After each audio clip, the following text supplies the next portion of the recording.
आखिर कैसे समा गए श्री कृष्ण की मूर्ति में मीराबाई। दोस्तों, मीराबाई एक महान संत और श्री कृष्ण की भक्त थे। मीराबाई का जन्म 1498 ईस्वी में पाली के कुंडकी गांव में हुआ था। मीराबाई मेड़तार महाराज के छोटे भाई रत्न सिंह और वीर कुमारी की इकलौती संतान थी। अपने बचपन में ही उनकी माता की मृत्यु हो गई थी, इसलिए उनके दादा, जो एक वैष्णव भक्त थे, उन्होंने मीराबाई को मेड़ताल लेकर आए और अपनी देखरेख में उनका लालन पालन किया। मीरा ने धर्म और राजनीति शिक्षा भी ली। वे संगीत और कला में बहुत निपुण थी। मीराबाई का मन बचपन से ही श्री कृष्ण भक्ति में रम गया था। बचपन से ही मीरा के मन में श्री कृष्ण की छवि रची बसी थी, इसलिए यौवन से लेकर मृत्यु तक उन्होंने श्री कृष्ण को ही अपना सब कुछ माना। मीरा बचपन से ही धार्मिक लोगों के संपर्क में रही।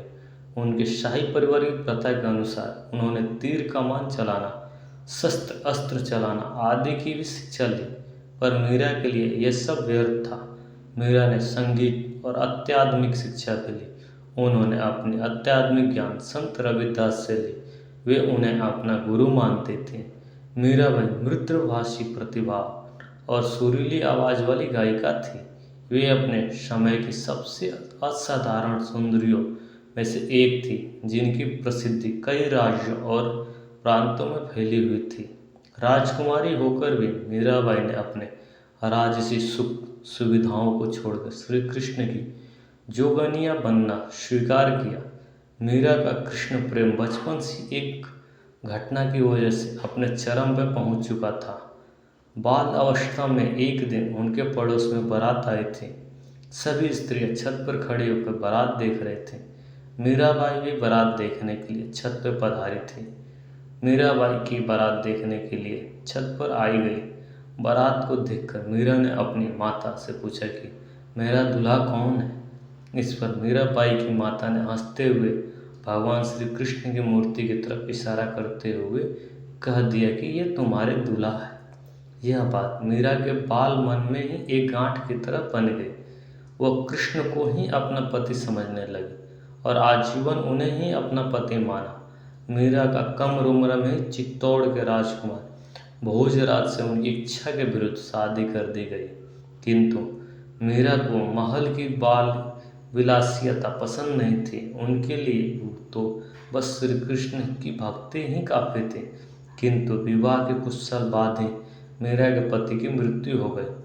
इसके बाद ससुराल में मीरा पर कई अत्याचार किए गए। उन्होंने मीरा को जहर देकर मारना भी चाहा, किंतु श्री कृष्ण की कृपा से उन्हें कुछ नहीं हुआ।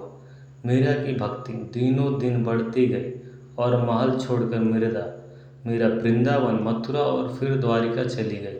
वहां जाकर वह श्री कृष्ण भक्ति करने और जोगन बनकर साधु संतों के साथ रहने लगी। वह मंदिरों में जाकर श्री कृष्ण भक्ति किया करती, जो उनके ससुराल वालों को बिल्कुल भी पसंद नहीं था।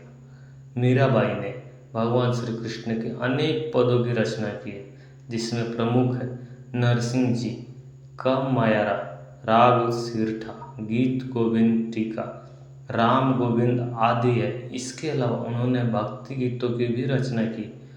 लोग उनके भक्ति समय भजन आज भी गाते हैं। मीरा श्री कृष्ण भक्ति की उपासक थी, जो कृष्ण को ही अपना सब कुछ मानती थी।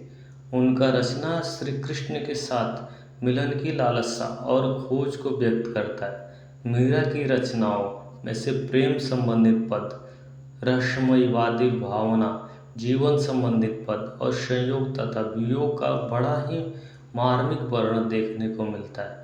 मीरा के काव्य की भाषा ब्रज है, पर उनकी रचनाओं में गुजराती, राजस्थानी, भोजपुरी और पंजाबी आदि भाषाओं के शब्द भी देखने को मिलता है। उनकी भाषा में एक रुपया नहीं है, पर फिर भी उनकी रचनाओं में सरलता और मधुरता कूट कूट कर भरी है।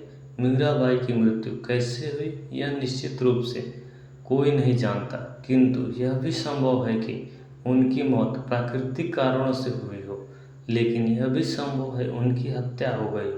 उनकी मृत्यु काफ़ी रहस्यमयी थी, पर उनकी मृत्यु को लेकर कई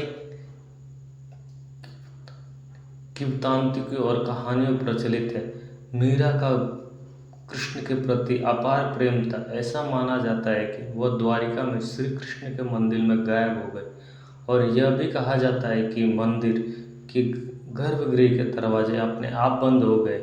जब बाद में दरवाजे खोले गए तो मीरा की साड़ी भगवान श्री कृष्ण की मूर्ति के चारों ओर लपेटे हुई पाई गई, पर इस बात में कितनी सच्चाई है यह कहा नहीं जा सकता। कहानी कैसी लगी कमेंट बॉक्स में ज़रूर बताएं और ऐसे ही वीडियो को देखने के लिए हमारे चैनल को सब्सक्राइब ज़रूर करें। धन्यवाद।